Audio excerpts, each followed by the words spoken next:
ഇന്നത്തെ വീഡിയോ നടക്കുന്നത് എൻ്റെ സ്വന്തം വീട്ടിലാണ്. ഞാനും അതും 2 ദിവസത്തേക്ക് എൻ്റെ വീട്ടിലേക്ക് പോയിട്ടുള്ളത്. ഞങ്ങളിങ്ങനെ രാവിലെ എഴുന്നേറ്റ് പുറത്തുള്ള കാഴ്ചയൊക്കെ കാണാമായിരുന്നു.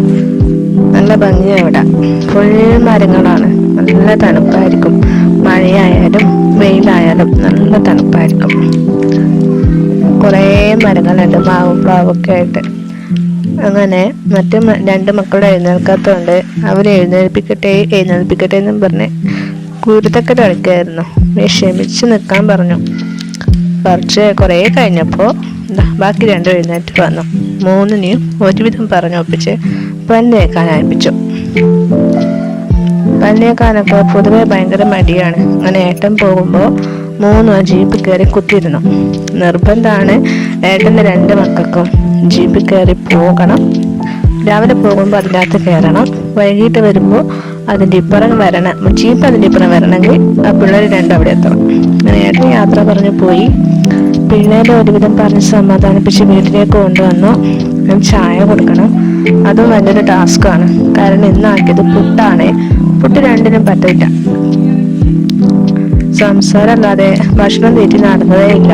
ഞാൻ പുട്ടും കൂൺ കറിയാണ് എടുത്തത്. നല്ല ടേസ്റ്റ് ഉണ്ടായിരുന്നു. കുറച്ച് കഴിഞ്ഞപ്പോൾ മഴ പെയ്തു. നല്ല മഴ. ഞാനത് നോക്കിയിരുന്നു. അല്ലാതെ വേറെ പണിയൊന്നും എടുക്കണ്ട. ഇവരൊക്കെ കണ്ടോ ഓരോ പണിയില്. ഞാൻ ഒരു പണിയും ചെയ്യാതിരിക്കും. ഏട്ടത്തി മുറ്റടിച്ചു വരുന്നു. അമ്മ കുട്ടിയെ നോക്കുന്നു. അച്ഛൻ പട്ടിയെ നോക്കുന്നു. കുട്ടികൾ കുട്ടികളുടെ കളി കളിക്കുന്നു. ഞാൻ വെറുതെ ഇരിക്കും. ഇത് വൈകുന്നേരമായി. അങ്ങനെ ഏട്ടൻ രാത്രി പണി കഴിഞ്ഞ് വരുമ്പോൾ ചിക്കൻ വാങ്ങിക്കൊണ്ടുവന്നു. മാമൂട്ടിന് ഭയങ്കര സന്തോഷമായി. കാരണം അവൻ വന്നെന്ന് അറിഞ്ഞിട്ട് മാമൻ ചിക്കൻ കൊണ്ടുവന്നല്ലോ എന്ന് പറഞ്ഞു.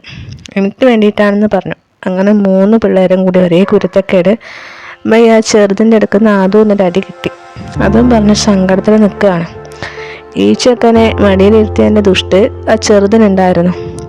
എങ്ങനെ ഇറക്കുന്നു വിചാരിച്ച് നടക്കുന്നതാവൻ. അങ്ങനെ കുറേ കഴിഞ്ഞ് അമ്മയുടെ ചിക്കൻ കറിയായി. നല്ല ടേസ്റ്റായിരുന്നു. കാരണം എനിക്ക് പ്രത്യേകിച്ച് പണിയൊന്നും ഉണ്ടായിരുന്നില്ലല്ലോ. അങ്ങനെ അതോട്ടന് ഓരോ കാര്യങ്ങളും കാര്യമൊക്കെ പറഞ്ഞ് അമ്മയുടെ കുറേ സംസാരിച്ചു. പിള്ളേരെയൊക്കെ ഉറക്കി.